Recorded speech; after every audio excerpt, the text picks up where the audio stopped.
Nabuhayan ng loob ang pamilya ng nawawalang pageant contestant na si Catherine Camilon. Balikulungan kasi ang dalawang pangunahing suspect, kabilang ang pulis na sinasabing ex niya. At mula sa Camp Crame, nakatutok live si June Veneracion. June. Vicky, mag-iisang taon na mula nang mawala ang pageant contestant na si Catherine Camilon, pero hanggang ngayon nga ay misteryo pa rin kung nasa na siya. Ang kanyang pamilya ay pilit pa rin kumakapit sa pag-asang balang araw ay makikita nila muli si Catherine. Lalo pa silang nabuhayan ng loob ngayong arestado na ang dalawang pangunahing suspect sa krimen. Oktubre nung nakaraang taon, nang iulat na nawawala ang pageant contestant na si Catherine Camilon. Matapos ang halos isang buwan, na-recover ang isang sasakyang nakitaan ng DNA ni Camilon. Makalipas ang halos isang taon, hindi pa rin nahahanap si Catherine.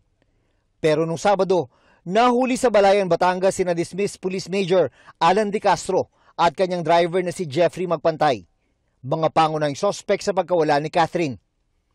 Naharap sila sa kasong kidnapping at serious illegal detention na walang piyansa.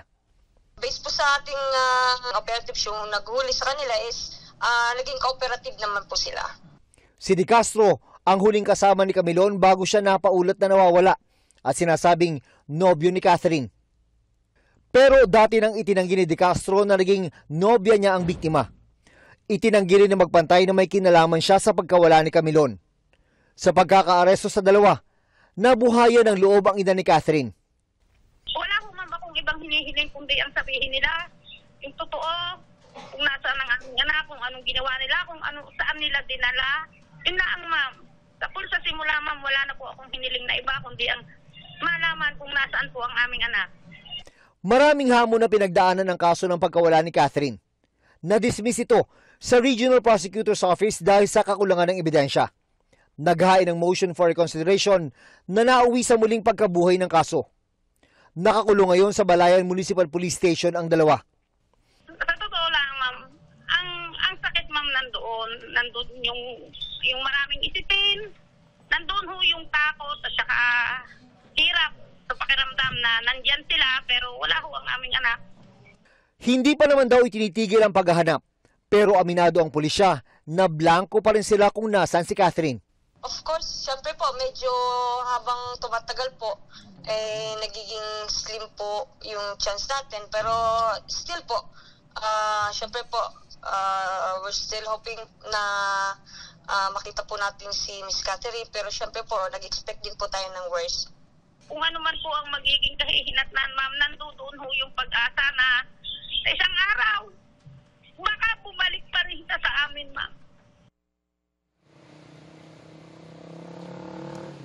Sabi ng Police Regional Office 4A, Vicky, ay magandang development yung pagkakaaresto sa dalawang pangunahing suspect sa paghahanap ng hustisya para kay Catherine Camilon at sa kanyang pamilya.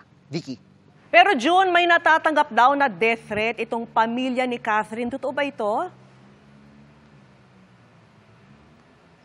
Vicky, alam mo, yung dahil nga sa background itong isa sa mga pangunahing suspect na siya isang dating opisyal ng Philippine National Police, ay hindi talaga maiwasan ng pamilya ni Catherine Camilon na makaramdam ng takot, makaramdam ng pangamba.